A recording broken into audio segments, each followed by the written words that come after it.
우리가 에베소서를 계속 보다가 중요주일과 부활주일은 다른 말씀을 보았고 다시금 에베소서의 말씀을 시작하려고 합니다. 우리가 에베소서 1장에서 3장까지는 우리가 교리에 대한 부분이다 라고 말씀을 드렸습니다. 그리고 4장부터 6장까지는 이제 실천에 대한 부분이다 라고 말씀을 드렸습니다. 4장 이후부터는 과연 우리 그리스도인들이 이 세상 속에서 어떤 존재로 또 어떤 자녀로 어떤 백성으로 살아가야 하는지에 대해서 우리에게 하나하나씩 말씀해 주었습니다. 우리가 3주 전에 이 전의 말씀은 빛의 자녀들처럼 행하라 라고 말씀하고 있었습니다. 세상은 악으로 가득 차 있었습니다. 어두움이었습니다. 죄악이 가득한 세상 속에서 하나님께서는 우리들을 통해서 세상에 빛을 비치라 라고 말씀해 주었다라는 겁니다. 왜 그렇습니까? 우리 예수님께서 빛이셨기 때문입니다. 그 우리 아버지께서 빛이신데 우리의 자녀들이 어둠의 자녀로 살아갈 수 없기 때문에 우리도 빛의 자녀답게 우리도 이 세상 속에서 살아가야 할 것을 말씀해 주었다라는 겁니다. 우리 주님은 어둡고 연약하고 병든 자들을 치유해 주십니다. 그리고 상한 마음을 치유해 주시는 하나님이십니다. 그래서 우리가 새롭게 살아갈 수 있도록 우리를 인도해 주셨습니다. 희망도 없었고 미래도 없었고 모든 것을 포기하려고 할 때 주님께서는 그들을 만나 주셔서 치유시켜 주시고 그들에게 새 힘을, 새 희망을 그들에게 부어주신 하나님이셨습니다. 우리들도 마찬가지였습니다. 우리들도 죄악 가운데 어둠의 그늘의 자녀로 살던 사람들이었습니다. 우리 모두는 이제 마귀의 종으로서 이제 지옥에 갈 운명이었지만 하나님께서는 예수 그리스도를 이 땅에 보내주시고 십자가에 달리시게 하시고 3일 만에 다시금 부활하게 하셔서 우리를 자녀 삼아주시고 우리를 불러주시고 우리가 다시금 주의 백성으로 주님 안에 살아갈 수 있도록 인도해 주셨습니다.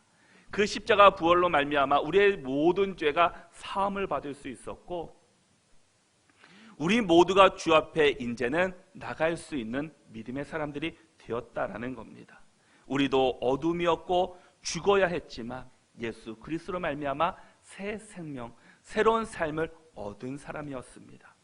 그럼 우리가 우리의 인생을 이제는 참된 그리스도인으로 어떻게 변화시킬 수 있겠습니까?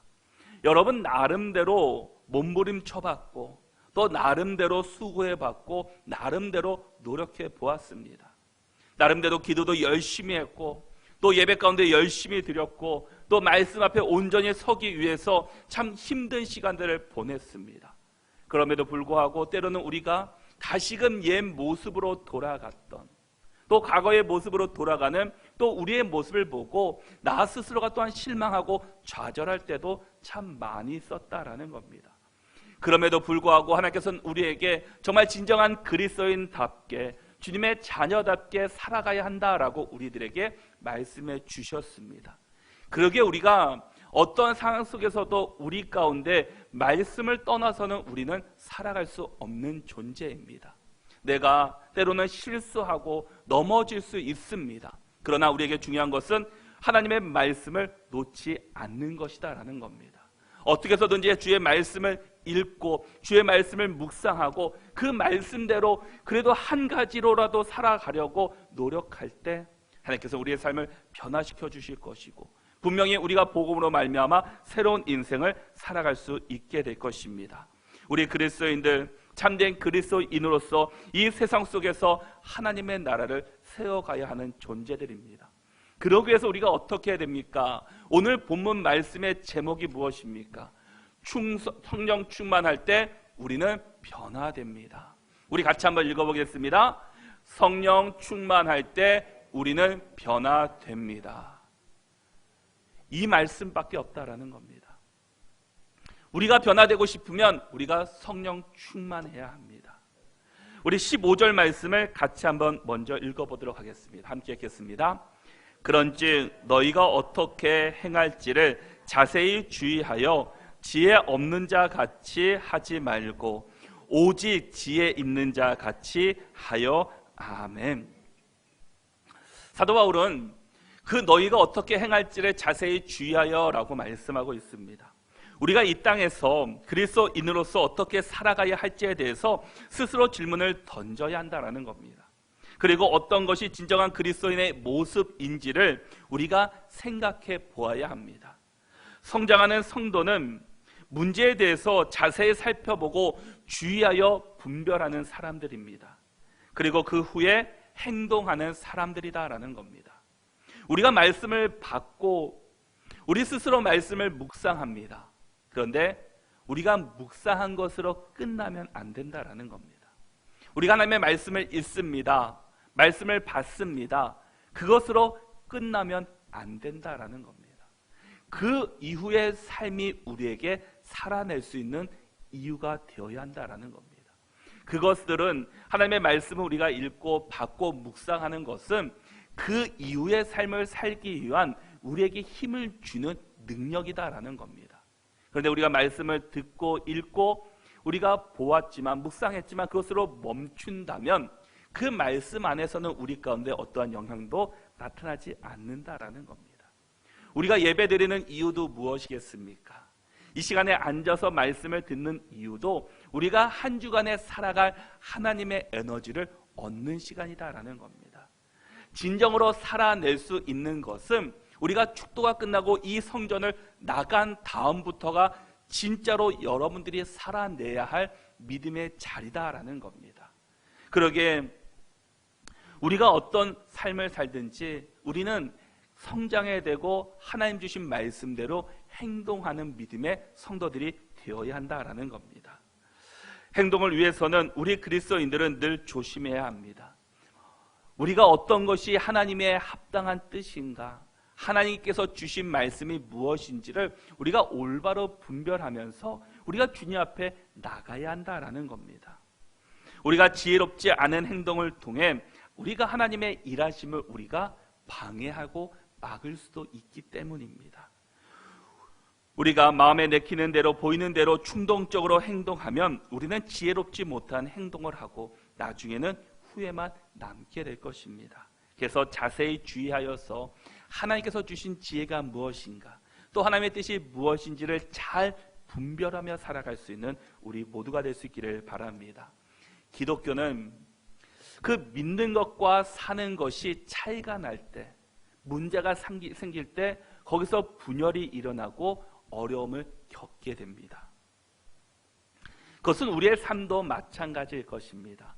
우리의 삶 속에서 우리가 믿는 것과 또 우리가 사는 것이 다르다면 우리 가운데 반드시 어려움을 오게 될 것이고 위기가 올 것이고 고통이 올 수 있다라는 겁니다. 거기서부터 위기가 찾아온다라는 겁니다. 진정한 기독교의 개혁과 부흥은 언제 시작됩니까? 믿는 대로 살아가는 성도들이 많아질 때입니다.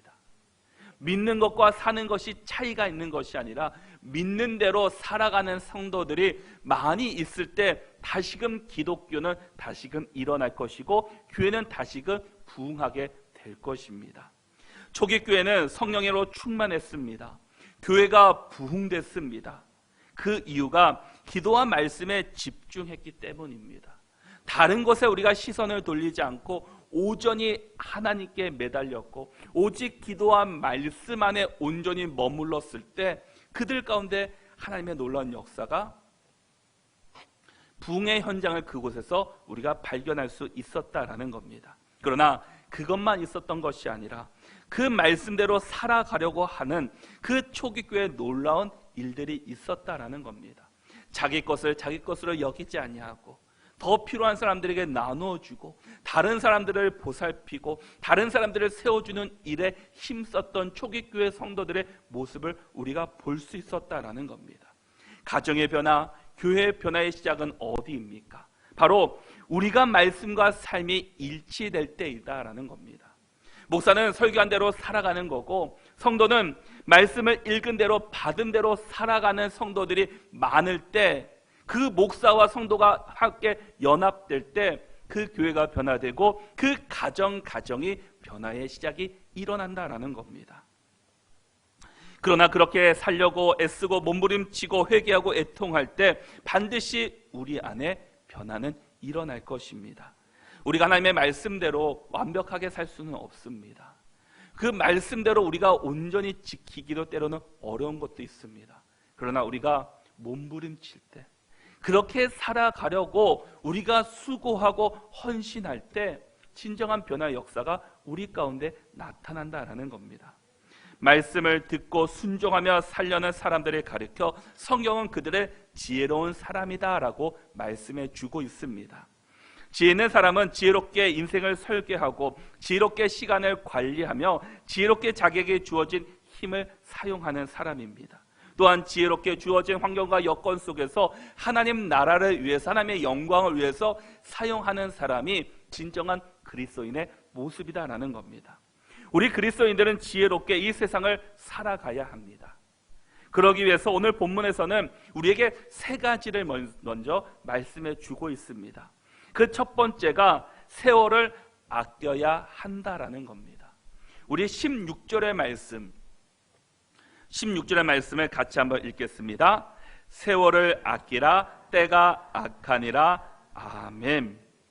세월을 아끼라는 말은 모든 주어진 기회를 잘 선용하라라는 말입니다. 여러분에게 주어진 모든 환경과 기회를 선용하는 것, 그것이 세월을 아끼는 것이다 라는 겁니다. 그럼 세월을 아낀 그 시간을 우리가 과연 무엇을 해야 되겠습니까? 바로 하나님 나라를 위해서, 하나님의 영광을 위해서 살아가야 합니다. 그런데 오늘 말씀에서 세월을 아끼라 그 다음에 무슨 말씀이 있습니까? 때가 악하니라 라고 말씀하고 있습니다. 우리에게 세월을 아끼라고 말씀한 다음에 이렇게 살아가십시오 라고 말씀하시는 것이 아니라 때가 악하다라고 말씀하고 있습니다. 왜 때가 악하다라고 말씀해 주고 있습니까? 참 하나님의 말씀이 2000년 전에 그 이전에 기록된 말씀이었지만 지금 이 시대를 보면은 너무나 이 시대에 적절한 말씀이다라는 생각이 들 때가 있습니다. 이 말씀을 묵상하면서 정말 이 세대가 정말 악하다라는 생각이 들었습니다. 정말 많은 사람들이 시간을 잘 아껴 사용합니다. 시간을 잘 선용합니다. 그런데 세상은 우리를 그 시간을 어디에 사용하도록 우리를 인도해 주고 있습니까? 하나님의 영광이 아니라 세상을 위해 사용하도록 우리를 그 자리로 이끌어가고 있다라는 겁니다. 그러기에 우리가 온전히 주님 앞에 말씀을 묵상하고 주님 앞에 기도하려고 할 때 우리 가운데 어떤 생각이 드십니까? 갑자기 생각나지 않았던 학교의 일이 생각나고 회사의 일이 생각나고 가정의 일이 생각나게끔 합니다. 그래서 기도하는 시간을 줄이게 하고 묵상하는 시간을 줄이게 하고 그것들을 뒤로 밀고 세상 것이 먼저 앞서갈 수 있도록 세상을 우리를 계속해서 조정하고 우리를 변화시키려고 합니다. 얼마나 세상은 악합니까? 그리고 세상 속에서도 우리가 정말 주의 일을 하는데 방해되는 것들이 얼마나 많이 있습니까? 세상은 점점 경쟁 사회라고 정말 시간을 투자하지 않으면 안 된다고 사람들을 그들의 생각을 바꾸어 놓고 있습니다. 세상은 악한 권세, 세상의 권세가 주관하는 곳입니다. 그러기에 우리 그리스도인들이 살아가는 그 세상과는 정반대의 삶을 살아가는 곳이다라는 겁니다. 그러기에 우리 그리스도인들이 세상 속에서 산다는 것이 말처럼 쉬운 것만은 아닙니다. 왜냐? 다른 것이 너무나 많기 때문입니다. 그리고 부딪히는 것들이 너무나 많이 있기 때문입니다. 그렇다고 우리가 이 어둠의 세상 주관자들, 악한 영들의 공격에서 우리는 과연 어떻게 해야 되겠습니까? 또 그들의 또 공격은 과연 무엇입니까? 그들의 공격을 보면은 거짓말로, 또 분노로, 도둑질로, 다른 사람들을 파괴하는 말로, 중상모략과 음행하는 일들로 사람을 망가뜨리려고 합니다. 죄인이라고, 잘못한 사람이라고 우리를 옥죄어가고 있습니다. 이런 어둠의 일에 시간을 낭비하지 말라라는 겁니다. 이런 것들은 어떠한 열심이 있다 할지라도 어떠한 열매는 거둘 수가 없기 때문입니다. 우리 그리스도인들은 세월을 아끼고 시간을 아끼며 살아가야 합니다. 왜냐? 우리는 세상 속에서 주어진 일을 감당해야 하고 주 안에서 주어진 사역도 감당해야 되는 사람들이다라는 겁니다. 어쩌면 세상 사람들보다 더 2배나 수고해야 되는, 열심으로 해야 되는 사람들이다라는 겁니다. 직장을 다니거나 사업을 하는 분들, 또 가정을 돌보는 분들은 예수님을 믿는다고 해서 우리가 그것들을 소홀히 여겨서는 결코 안 된다라는 겁니다. 어떻게 보면 더 열심을 내어야 합니다. 특별히 직장 다니는 사람들에게 권면의 말씀을 드리고 싶은 것들이 하나 있습니다. 특별히 직장에서 주의 일을 하지 말라라는 겁니다. 오해하시는 분들이 있을 겁니다. 여기서는 복음을 전하라는 말이 아닙니다. 복음을 전하십시오. 복음을 전해야 됩니다. 그런데 직장 안에서 그 주의 일을 하지 말라라는 것은 업무 시간에 성경을 읽거나 암송을 하거나 또 교회 일을 하거나 또한 설교를 듣는다든지 그런 것들을 하지 말라라는 겁니다. 왜냐하면 저도 사역을 하기 전에 직장 생활을 한 2, 3년 다닌 적이 있습니다. 그런데 거기서 많이 느낀 것이, 또한 또 다른 분들의 이야기를 들어봤을 때, 거기는 설교 회사다 보니까 또 여름에 성경학교를 하면은 크게 프린트 하시는 분들이 참 몇 분 계셨습니다. 그래서 뭐 시간표를 뽐낸다든지 또 활동을 뽑는다든지 그거를 하면서 믿지 않는 사람들이 좋은 모습으로 보지 않는 것들을 본 적이 있습니다. 우리가 그리스도인으로서 우리가 직장에서는 직장 안에서 주어진 사역에 최선을 다해서 감당하는 것이고, 또 그 시간 외에 쉬는 시간이나 뭐 점심시간이나 업무 이외의 시간에 내가 말씀을 듣거나 말씀을 읽고 또 묵상하는 것에 대해서는 문제가 되지 않을 것입니다. 그러기에 우리가 내게 주어진 그 삶의 영역 안에서 그것들을 잘 분별해서 우리가 사용하자라는 겁니다. 그럴 때 우리에게도 이득이 있지만 또 다른 사람들의 그 모습을 통해서 또한 복음을 전하는 좋은 계기들이 될 수 있다라는 겁니다. 세상은 점점 악해져만 가고 있습니다. 우리가 예수님 앞으로 가는 것을 많은 것들이 막고 있습니다. 다른 것에 시간이 더 필요하다고, 다른 것에 우리가 더 집중해야 된다고 사람들은 이야기를 합니다. 왜 교회 가면 뭐 떡이라도 더 주냐라는 식으로 말하는 사람들도 있습니다.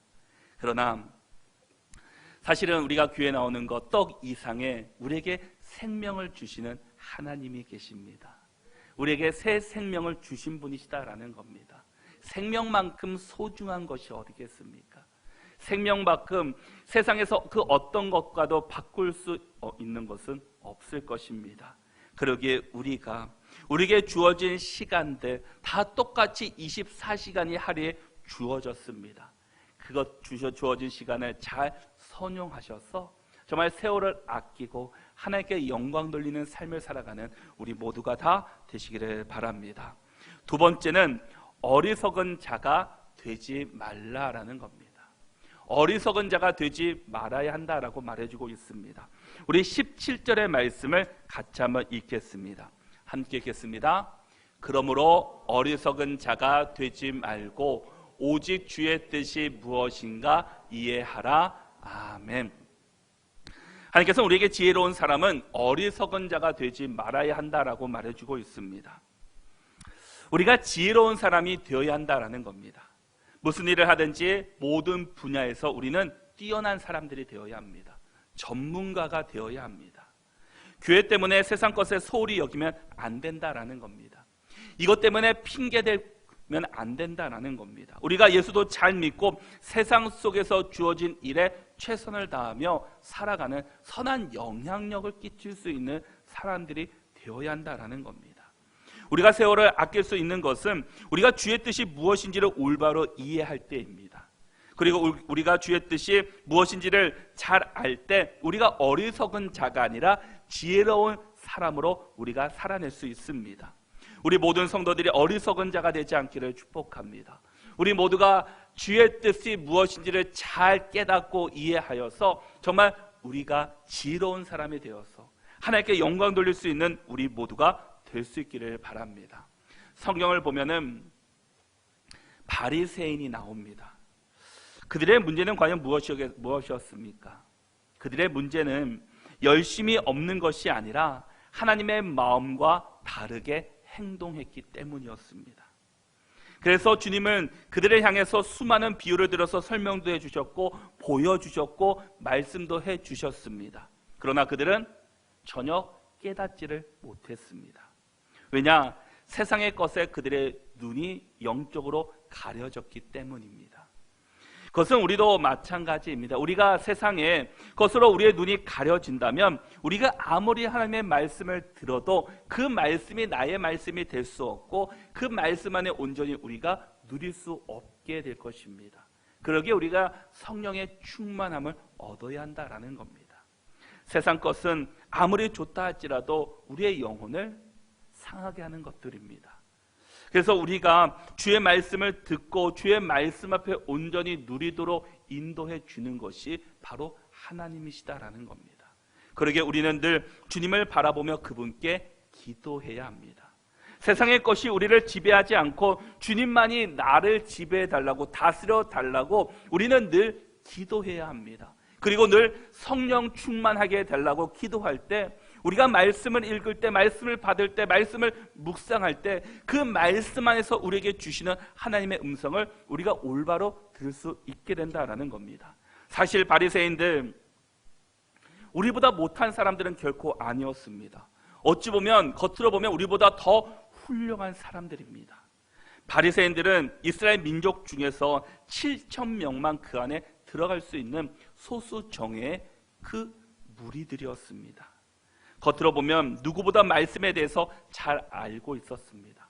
하루에 3번씩 정해진 시간에 기도드렸습니다. 그리고 일주일에 3번 금식하고 종교적인 일에는 빠짐없이 참석하는 열심 있는 사람이었습니다. 겉으로 본다면 우리는 그들을 따라가지 못할 것 같습니다. 하루에 시간에 3번 정하고 기도하는 것, 또 일주일에 3번 금식하는 것, 또 모든 예배, 또 그런 종교 활동에 빠지지 않고 참석하는 것 참 쉽지 않은 일입니다. 그런데 바리새인들은 그런 것들을 잘 감당했습니다. 그러면 어쩌면 얼마나 하나님의 은혜를 많이 받아야 하는 사람들입니까? 얼마나 하나님의 은혜 가운데 살아가야 하는 사람들입니까? 그런데 그들은 하나님께서는 그들을 향해서 뭐라고 말씀하십니까? 독사의 자식들이라고 말씀하고 비판하셨습니다. 왜냐? 이 모든 열심이 누구를 위한 것이었습니까? 하나님의 영광이 아니라 자기의 영광, 자기를 드러내기 위한 수단이었기 때문이었습니다. 하나님께서는 그것을 보고 그들을 책망하셨고 그들을 비판하셨다라는 겁니다. 어찌 보면 우리의 모습도 우리도 다시 한번 돌아봐야 합니다. 우리가 하는 행동 하나하나, 우리가 하는 모든 것들이 과연 하나님의 영광을 위한 일인가, 아니면 나 자신의 영광을 위해서 하는 일인가? 내가 학교 다니는 거, 공부하는 거, 내가 직장 생활하는 거, 내가 사업하는 거, 가정을 돌보는 거, 그런 모든 것들이 내가 편하기 위해서, 내가 더 잘 되기 위해서, 내가 영광 받기 위해서 하는 것이 아니라 이 모든 것들이 하나님의 영광을 위해서 우리가 최선을 다해야 한다라는 겁니다. 마태복음 7장 21절의 말씀에 보면은 나더러 주여 주여 하는 자마다 다 천국에 들어갈 것이 아니요 다만 하늘에 계신 내 아버지의 뜻대로 행하는 자라야 들어가리라 라고 말씀합니다. 얼마나 무서운 말씀입니까? 주여 주여 하는 자들, 보통 주여 주여 할 수 있는 것은 아닙니다. 그런데 그런다고 해서 다 천국에 들어가는 것이 아니라 진정으로 천국에 들어갈 수 있는 사람은 하나님의 뜻대로 행하는 사람들, 하나님의 말씀대로 살아가는 사람들, 그런 사람들이 하나님의 나라에 들어갈 수 있다라고 말씀하고 있다라는 겁니다. 신앙생활은 열심만으로 하는 것이 아니라라는 겁니다. 우리의 정성과 성실도 중요하지만 그보다 선행되어야 하는 것은 하나님의 뜻을 헤아리고 분별할 줄 아는 믿음의 사람들이 되어야 합니다. 하나님 아버지 뜻대로 행하는 사람들, 바로 그런 사람들이 하나님의 진정한 백성으로 살아낼 수 있다라는 겁니다. 우리가 아무리 열심을 낸다 할지라도 방향이 다르고 목적이 다르다면 그것은 잘못된 것입니다. 어떠한 결과도 낼 수 없습니다. 우리도 언젠가는 하나님 앞에 심판대 앞에 서게 될 날이 있습니다. 그때는 분명히 나누어질 것입니다. 우리가 열심으로 살았다는데, 우리가 열심으로 사는 것도 중요합니다. 그런데 그 열심보다 나를 위한 열심이 아니라 하나님 나라를 위한 열심을 낼 수 있는 저와 여러분들이 될 수 있기를 바랍니다. 그럼 우리가 어떻게 하나님의 뜻을 알 수 있습니까? 그것은 이미 하나님께서 성경을 통해서 이미 말씀해 주셨습니다. 또 성경에 다 기록되어 있었습니다. 그러기에 우리는 하나님의 말씀을 가까이 하고 말씀을 묵상하고 또 말씀을 받는 일에 우리가 힘쓸 때 주님의 뜻을 우리가 분명히 알 수 있게 될 것입니다. 세 번째는 술 취하지 말라라는 겁니다. 우리 18절의 말씀을 같이 한번 읽어보겠습니다. 함께 읽겠습니다. 술 취하지 말라. 이는 방탕한 것이니 오직 성령으로 충만함을 받으라. 아멘. 성경에는 술을 마시지 마십시오라는 말은 없습니다. 그러나 오늘 본문처럼 술 취하지 말라라는 말은 있습니다. 그런데 많은 사람들이 이것을 오해하는 사람도 있습니다. 그런데 왜 사도 바울은 지금 술 취하지 말라는 것과 성령의 충만함을 받으라라는 이 말을 서로 이야기하고 있는 것입니까? 술 취하는 것과 성령에 취하는 것, 술에 충만한 것과 성령에 충만한 것이 어쩌면 대비적으로 말하는 것은 겉으로 보기에는 비슷하기 때문입니다. 그러나 본질은 다르다라는 겁니다. 술 취한 사람과 성령에 취한 사람은 분명히 다릅니다. 술 취하면 술의 지배를 받기 시작합니다. 술의 영향력을 받게 됩니다. 내 인격이 술의 지배를 당합니다. 그게 술 취한 사람의 모습이다라는 겁니다. 그러나 성령에 취한 사람의 모습은 어떻습니까? 성령이 내게 영향력을 미치기 시작하고 내가 성령의 지배 아래 들어가게 되면 성령이 나를 인도하는 삶을 시작하게 됩니다. 그러나 술 취하면 어떻습니까? 방탕해집니다. 음란해집니다. 폭력적으로 바뀝니다. 술 취한 사람은 그때뿐입니다. 술에서 깨어나면 어떻습니까?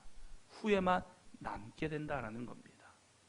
이것이 술에 지배당하는 사람들의 모습입니다.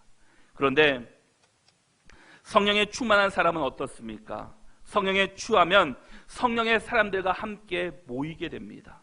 그러면 그분들 때문에 생명이 전해지게 됩니다. 또 굿뉴스, 복음이 우리에게 들려지기 시작합니다. 그것이야말로 하나님이 우리의 삶을 인도하시는 그런 사람들의 모습이 됩니다. 그래서 우리가 성령으로 충만해야 합니다. 술에 취하면 나중에 시간이 지나고 보면 점점 갈수록 후회만 남게 된다라는 겁니다. 그래서 서로 비슷해 보이지만 끝은 전혀 다릅니다. 술 취한 사람의 끝은 죽음의 길로 가는 것이고 성령에 충만한 사람은 생명의 길을 걸어가는 사람이다라는 겁니다. 우리는 술이 아닌 성령으로 충만해질 수 있기를 바랍니다. 우리가 성령으로 충만할 때 변화되기 시작하기 때문입니다. 술을 먹는 사람들의 이야기를 들어보면 삶이 너무나 힘들기 때문에, 너무나 고달프기 때문에 술을 마시고 싶다라는 이야기를 합니다. 술을 마시면 지금의 힘듦과 고통, 또 문제들, 어려움들이 잠시나마 사라질 수 있다라고 이야기합니다. 그러나 술에 깨면 어떻습니까? 그 문제는 전혀 해결되지 않습니다. 그냥 그 문제가 그대로 남겨져 있습니다. 그러나 성령에 충만한 사람은 그 마음이 평안해지고 지혜를 주시고 나를 바꿔주셔서 그 상대방의 마음을 움직여주시고 그 문제를 해결할 수 있는 참된 지혜를 하나님께서 허락해 주십니다. 문제를 넘어서 하나님을 만나게 해주시고 하나님이 인도하시는 그 길을 따라갈 수 있도록 인도해 주신다라는 겁니다. 우리가 술을 마시지 않는다고 우리와 상관없습니다라고 말할지도 모릅니다. 그러나 술은 우리를 취하게 하는 대표적인 일입니다. 그러나 술이 아닌 때로는 우리를 물질에 취하는 사람도 있습니다. 권력에, 자존심이 우리를 취하게 하기도 합니다.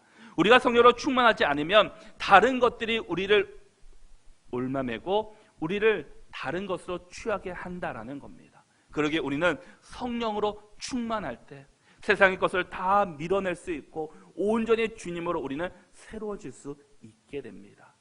술에서 그 술을 끊는 사람들의 모습을 보면 평상시에는 내가 의지로서는 끊을 수 없다고 이야기를 합니다. 그런데 성령이 충만해지자 그들은 술을 끊게 되고 멀리하고 하나님의 말씀을 온전히 녹아내는 그런 모습들을 우리도 볼 수 있게 됩니다. 사도행전 2장을 보면은 예수님의 제자들과 많은 사람들이 한 곳에 모였습니다. 그들은 모여서 함께 기도와 성령의 충만함으로 함께 은혜를 나누었습니다. 그로 인해서 성령으로 말하기를 시작합니다. 방언을 말하기 시작했다라는 겁니다. 각자의 언어로, 여러 가지 언어로 큰 소리로 기도하니까 그 밖에 있던 사람들이 그 목소리를 듣게 됩니다. 방언으로 기도하는 것을 듣게 되었다라는 겁니다. 근데 주변에 있는 사람들이 그 모습을 보고 놀라기도 하고 당황하기도 하고 신기롭게 여기기도 했습니다.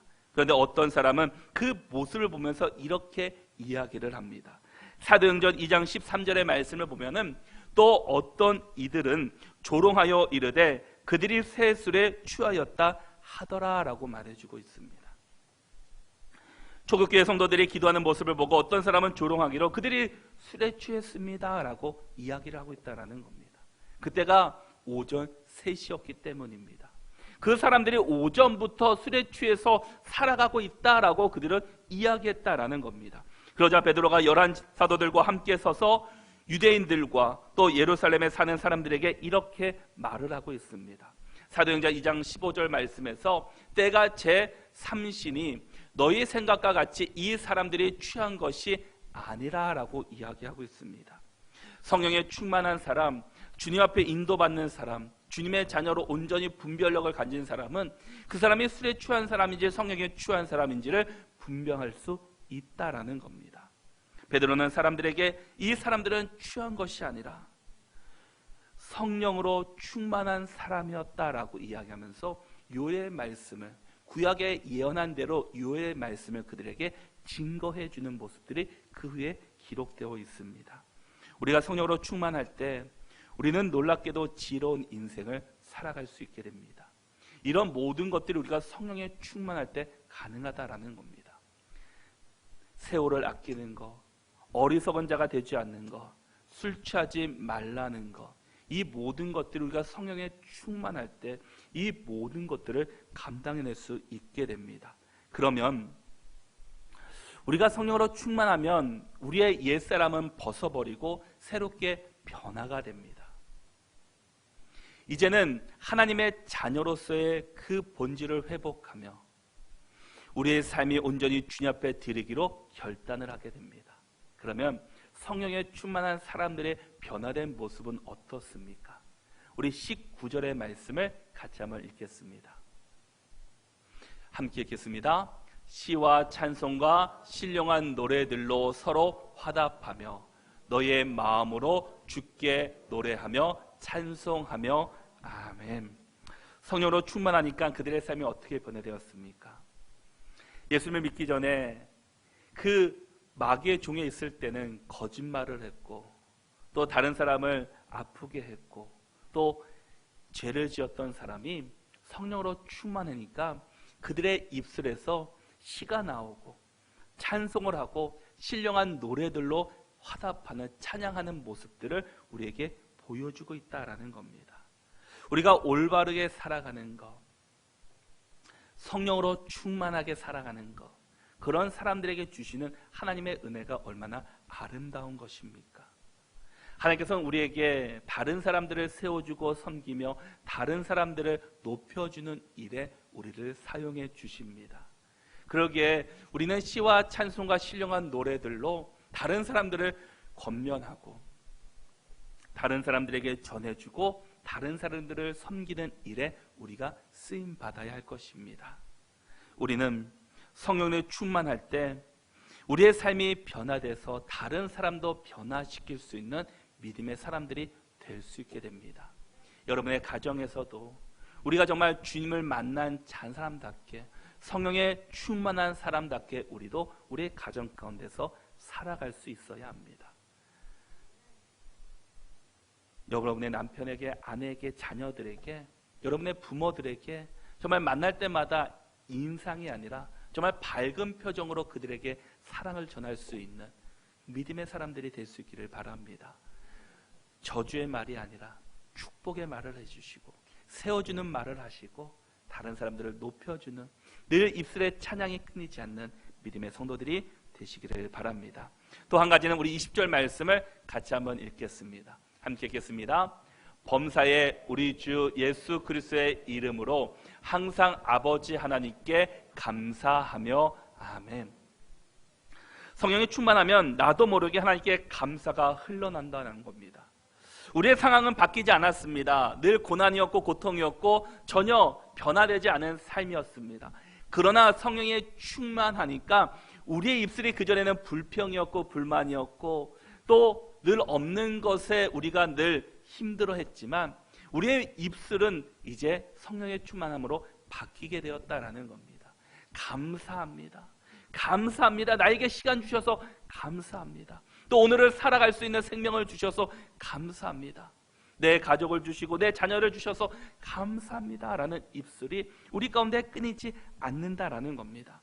이런 사람이 바로 늘 성령에 충만한 사람들의 모습이었다라는 겁니다.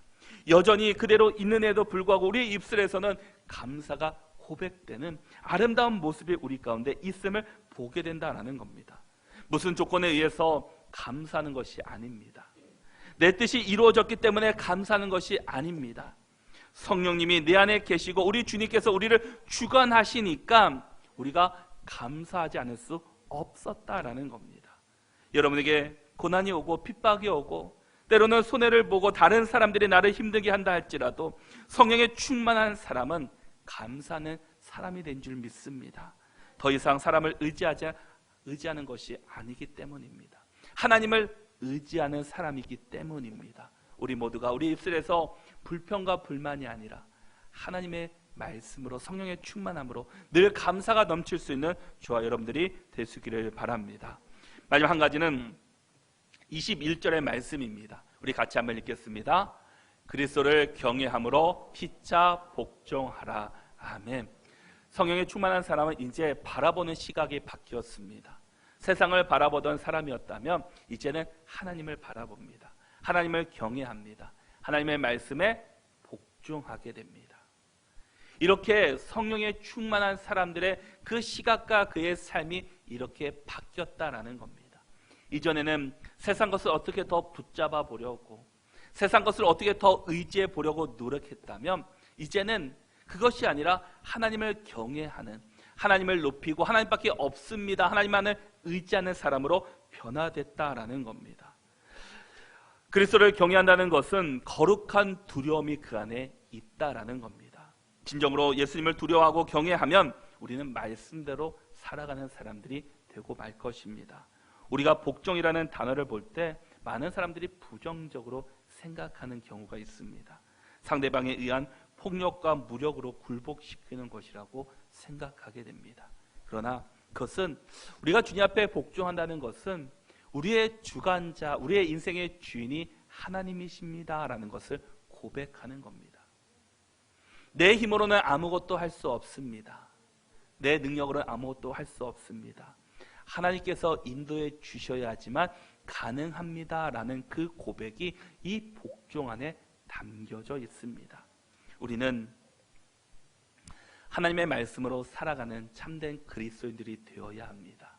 우리가 이 세상을 살아갈 때 우리가 각자의 삶의 남은 기간은 다르지만 우리가 과연 어떻게 살아가는 것이 진정한 주님의 자녀답게 이 세상 속에서 진정으로 아름답게 살아가는 것인지를 우리가 다시 한번 생각해 보아야 합니다. 우리는 성령에 충만할 때 반드시 변화됩니다. 그리고 우리는 변화되어야 합니다. 하나님의 자녀로 주의 백성으로 우리는 변화되어야 합니다.